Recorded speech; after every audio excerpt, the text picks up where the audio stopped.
back at WNST, Towson, Baltimore, and Baltimore Positive. We're positively taking the Maryland Crab Cake Tour back out on the road.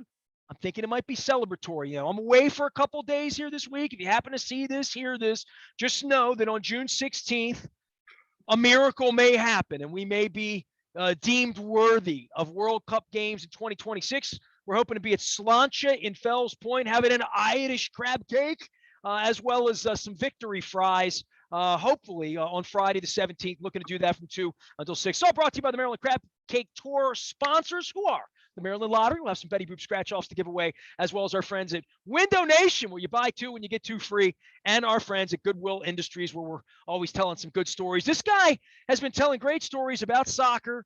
We're getting up on this momentous occasion of the Baltimore-Washington combined bid. Like Kumbaya, the DMV, working together. Steve Goff has been doing it at the Washington Post for going on 4 decades. He's Soccer Insider out on the Twitter thing. And, dude, I don't know if you're a nail biter, a coffee drinker, a gum chewer. There is some real and now we're getting up on this, and this might really happen, and we think it might happen in our direction. I'm waiting for somebody like you to smack me around and say, we're not getting a World Cup in Baltimore. How can we get the World Cup in Baltimore? But I feel like you might tell me that we're going to get the World Cup in Baltimore. I think you'll probably get the World Cup in Baltimore.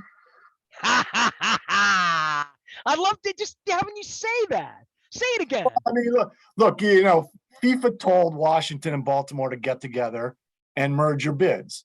So they want this to happen. And as long as everything passed inspection, so to speak, and it seems like it did in terms of cooperation and security and government backing and all that stuff, I don't see any reason why FIFA would not choose it at this point. They encourage this. The U.S. Soccer Federation, which works closely with FIFA, encouraged this joint bid.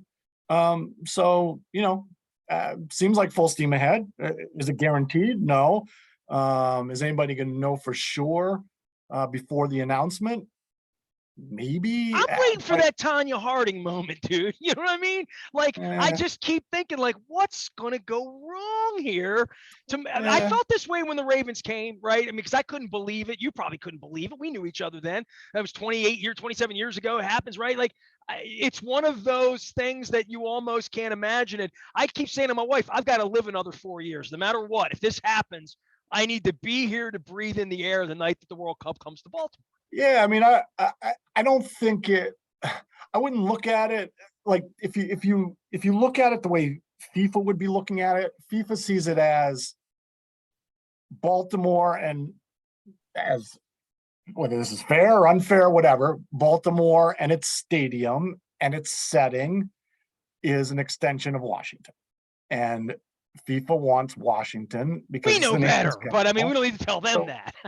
Yeah, I mean, it's that realistically, they see a stadium 35 miles from the U.S. Capitol that would be fantastic for the World Cup, and it's as simple as that. And it just so happens that stadium is surrounded by a pretty vibrant city, with a great downtown and a great waterfront and an appreciative sports audience. So yeah, it all makes sense. And a story to tell. And Baltimore has a story to tell. We'll have a story to tell in 2026. Yeah. Yeah, Baltimore FIFA don't care about stories. they care about stadiums and money. So all those things line up for them. And we'll find out on the 16th for sure. Well, you call it you said perfect stadium, right? Like, and I'm saying I can pull the stadium up behind and all that. What is FIFA looking for, and what do you really expect to happen next week? If you're crystal balling this, Steve, who gets, who doesn't get, who wins, who doesn't win? What do we win? For do we get the opening game and a flyover with the Star Spangled Banner, or what happens here?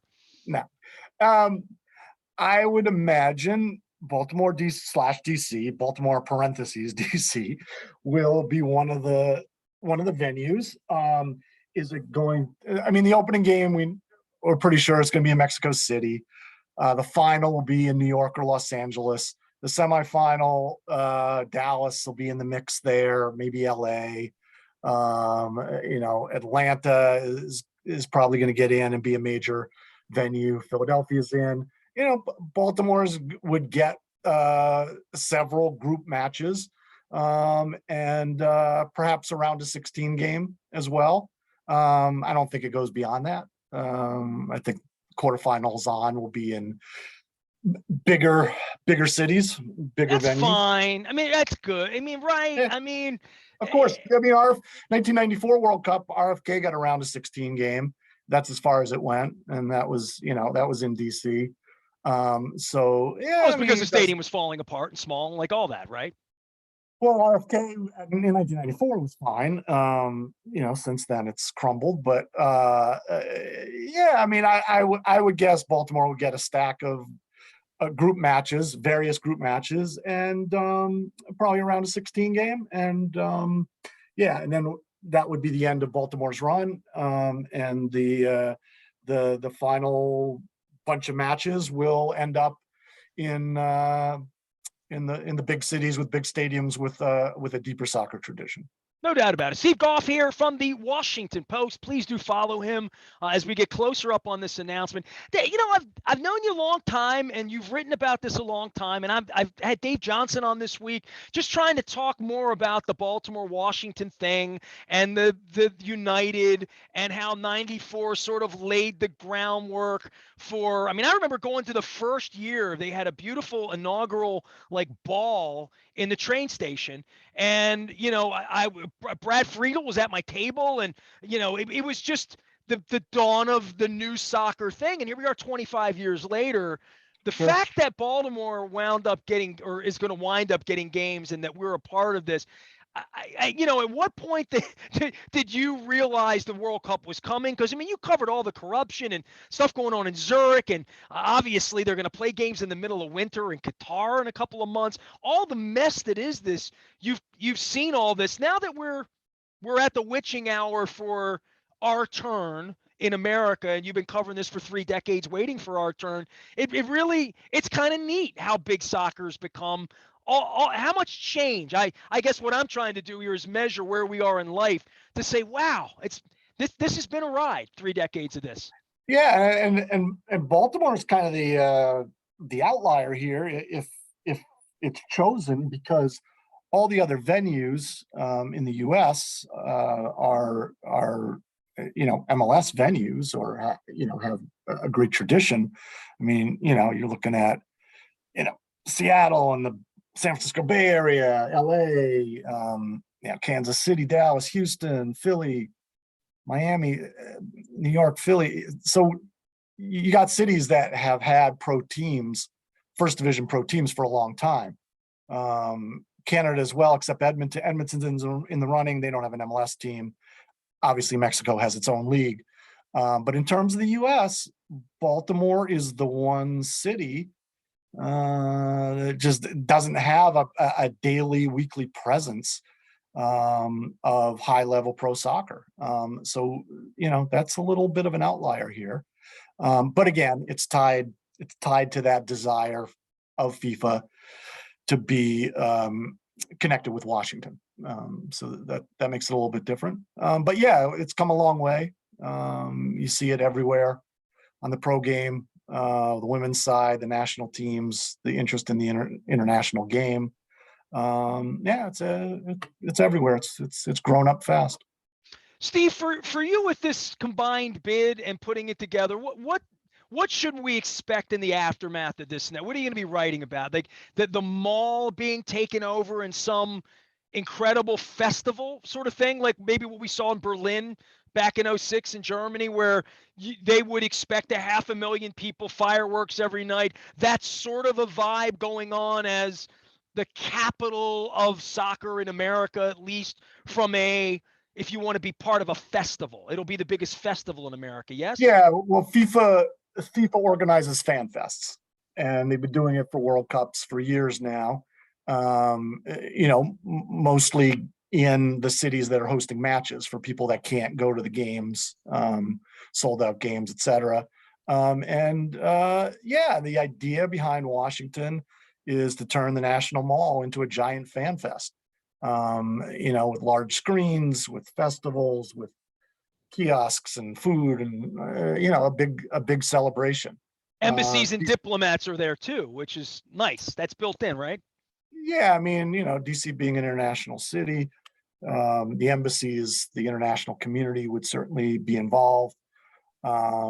So yeah, I mean, it'd be a great opportunity for people who can't go to games to be in a communal setting, to celebrate and to enjoy, the sporting event. So I think that that's the focus on Washington, and the games, the matches, obviously would be in Baltimore.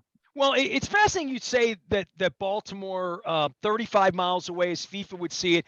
My wife and I went to Sydney, Australia, to see Springsteen play the arena that was built on the Olympic grounds outside of Sydney, specifically for the Olympic Games. There's a whole village out on the darkness on the edge of town. Little Springsteen for you.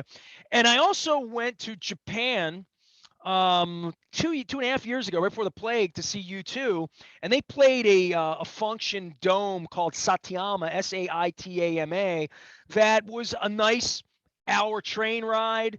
This Sydney facility was a good hour train ride out of downtown Sydney. And what you're talking about in DC is, oh, you're partying down by the Capitol, you're here, you're there, you're getting a drink.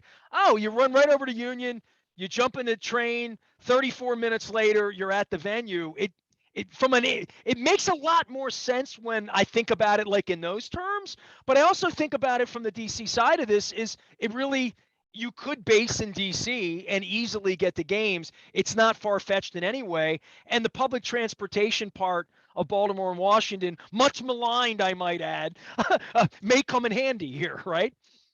Oh, for sure. I mean, it's an easy train ride up. You can drive. Yeah, I think the transportation. There have been capital cities host countries for World Cups, that haven't necessarily had games within their borders.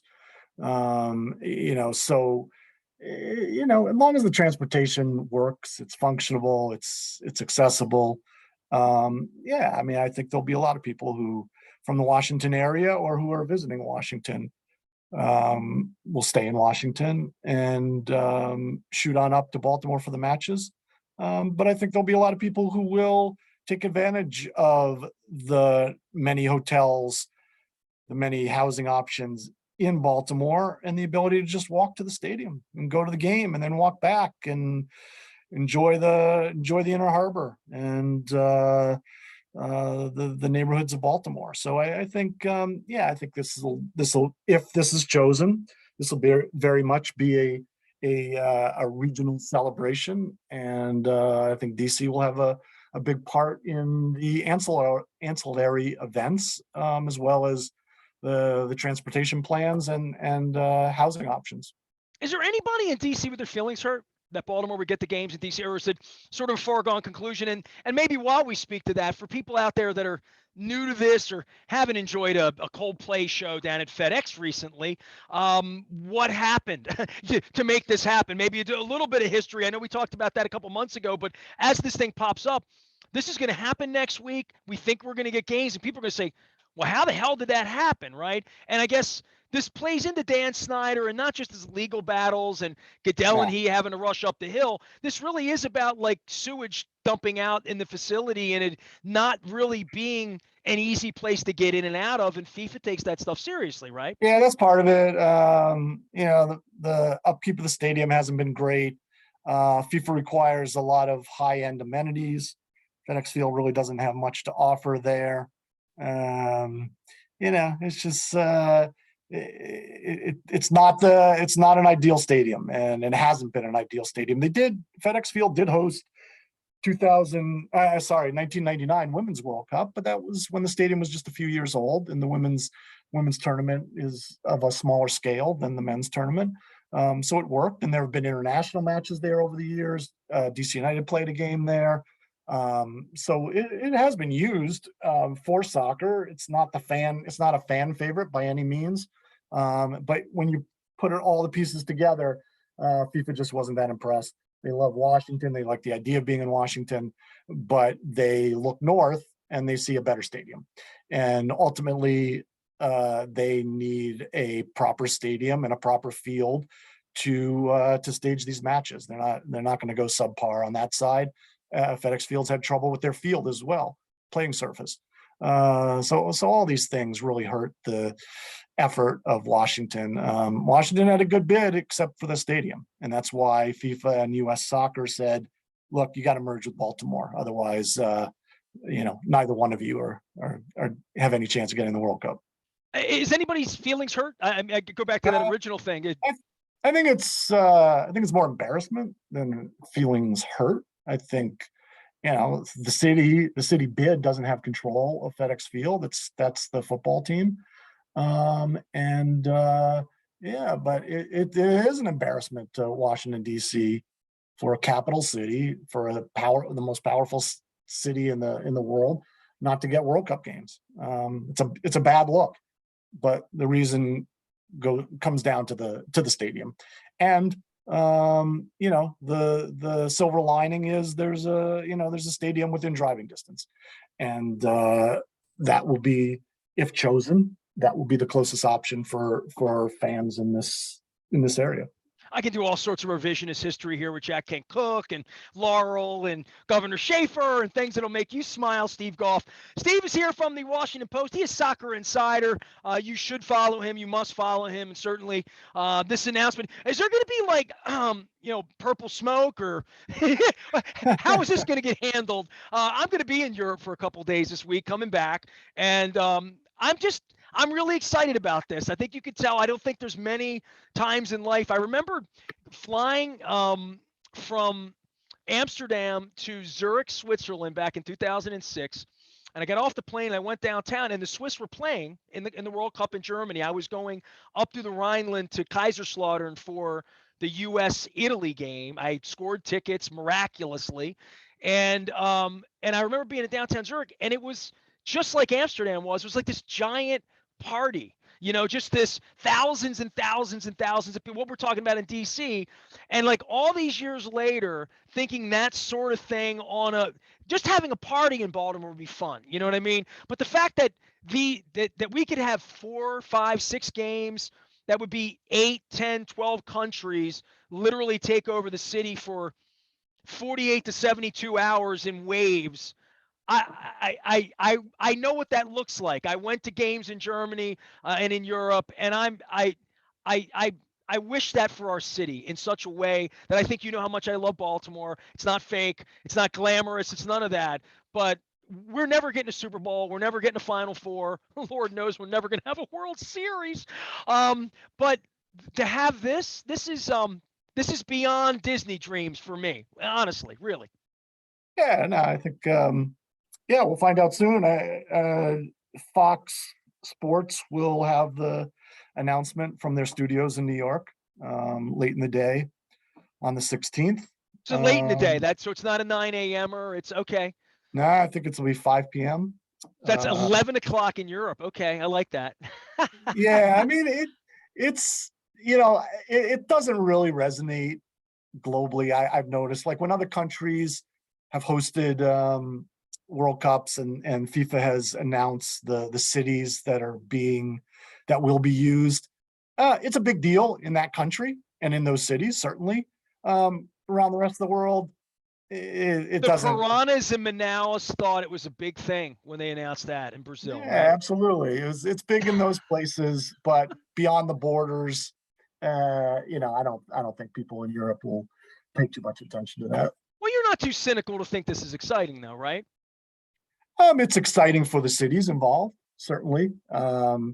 It'll be disappointing for the few cities that are not chosen. I think the ones that are looking at defeat, perhaps, are places like Orlando, Cincinnati, Nashville, maybe Denver, maybe Edmonton. Hard to say. You never know what FIFA's up to, but not everyone can make it. and we don't know for sure how many cities there'll be total. It'll be around 16. It could be 18. We'll see. We'll see what they decide.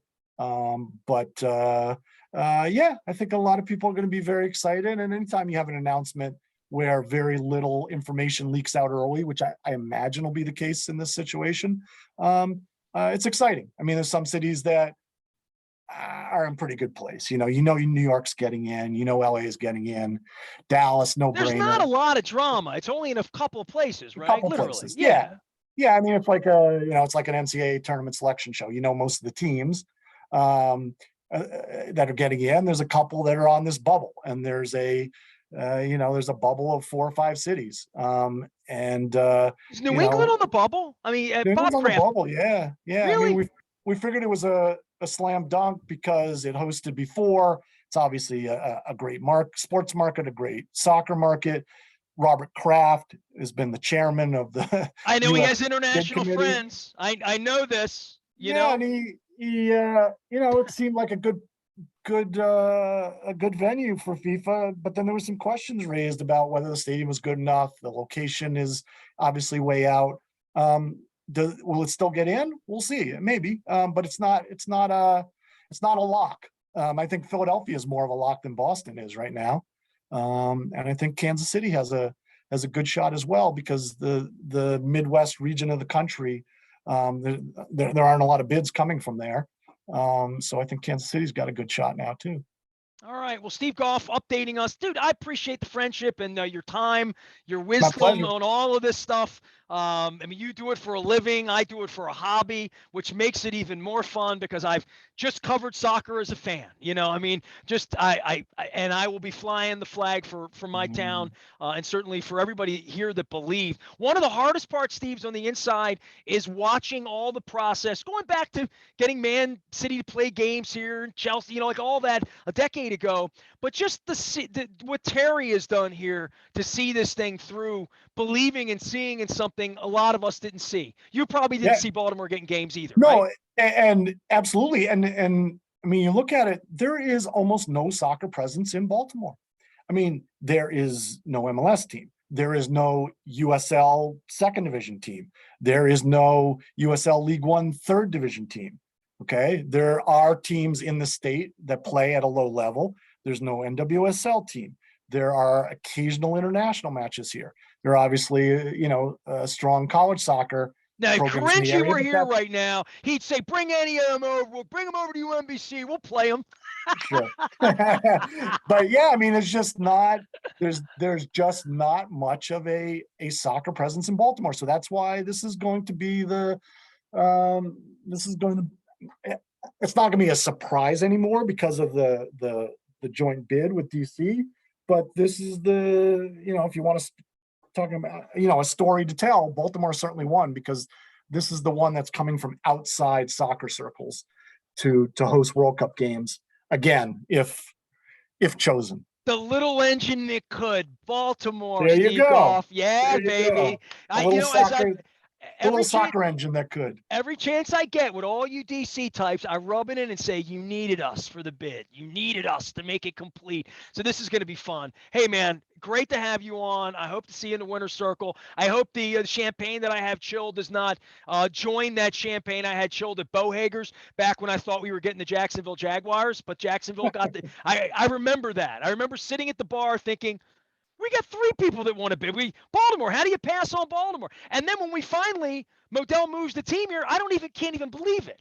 Like, it was hard to believe. I'm a little bit at that level with this, but guys like you keep winding me up and making me believe that this is really going to happen. So I am getting excited, and it's fun to share my excitement with you, man. Yeah, good times. Good times. Be well, brother. Steve Goff, he is Soccer Insider. You can find him at the Washington Post, on the inside of the Washington Post. And you will find us on the inside, or maybe even the outside, because they're trying to talk me into al fresco at Slancha next Friday. We'll be there on the 17th doing the Maryland Crab Cake Tour, presented by the Maryland Lottery with our friends at Window Nation and Goodwill. I am Nestor. We are WNST, AM 1570, Towson, Baltimore, and we never stop talking Baltimore positive.